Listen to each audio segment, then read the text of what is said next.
Hello everybody, my name is Tyler Russell, and for Project 2 I chose to do the ethical system.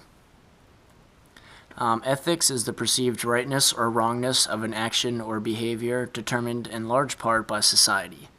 In all, there are 5 ethical systems that we will be talking about, starting off with categorical imperative, utilitarianism, golden mean, ethic of care, and significant choice, all of which are set up to let us know what it means to act morally in our lives. First, let's talk about categorical imperative. This is based on the work of philosopher Immanuel Kant. He says that we should set an example for others. We must always ask ourselves, what would happen if everyone were to do this? The example I have for you today is, say you have a friend who tells you about his past and how he had stolen from just a store just for clothes for one of his buddies who just was out of money. He just was really looking down and he just needed help.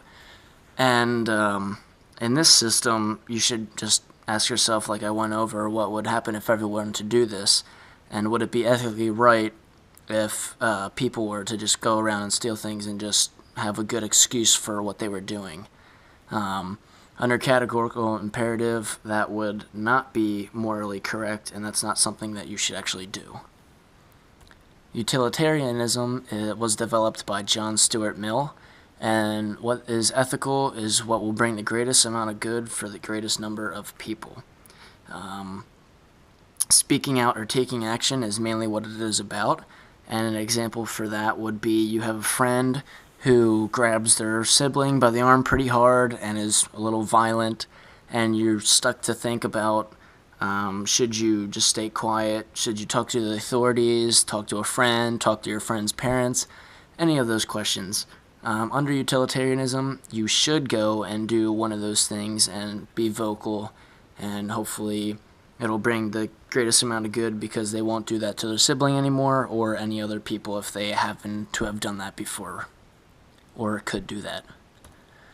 The golden mean was articulated by Aristotle, and it says that we should aim for harmony and balance in our lives. Also proposes that a person's moral virtue stands between 2 vices, the middle being the foundation for, a rational society.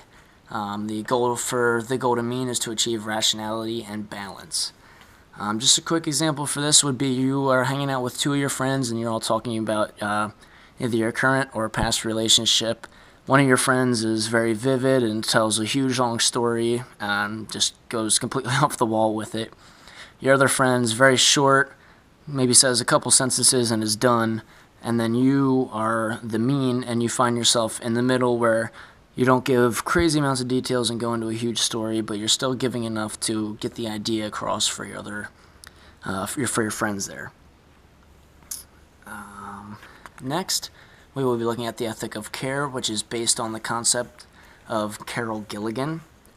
The ethic of care is to establish connections among people and also the moral consequences of decisions that you may make. An example for this would be you're talking to a friend and you have another friend or coworker who is gay and has not come out to anybody, but you found out about it, and you're faced with or your friend's thinking about either telling everybody about it or just talking to somebody about it or just keeping it quiet.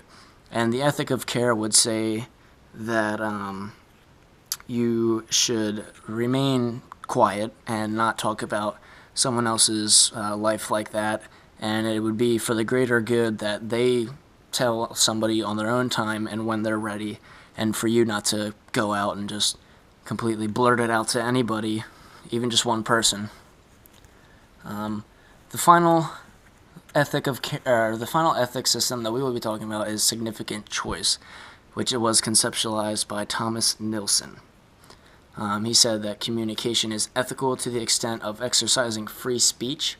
Significant choice allows a message to be received in a way that people can make free and informed decisions, just like kind of in a non-coercive way, just so that something is said, it's kind of not really broad, but you understand what they're saying, and kind of like a personal ad on the internet that you fail to disclose that you're married, It just kind of throws it up in the air. People aren't very sure. I mean, obviously they're not going to know either or if you are or not. But in practicing the significant choice, you should actually have stated that whether you thought it was necessary or not. Thank you guys for your attention.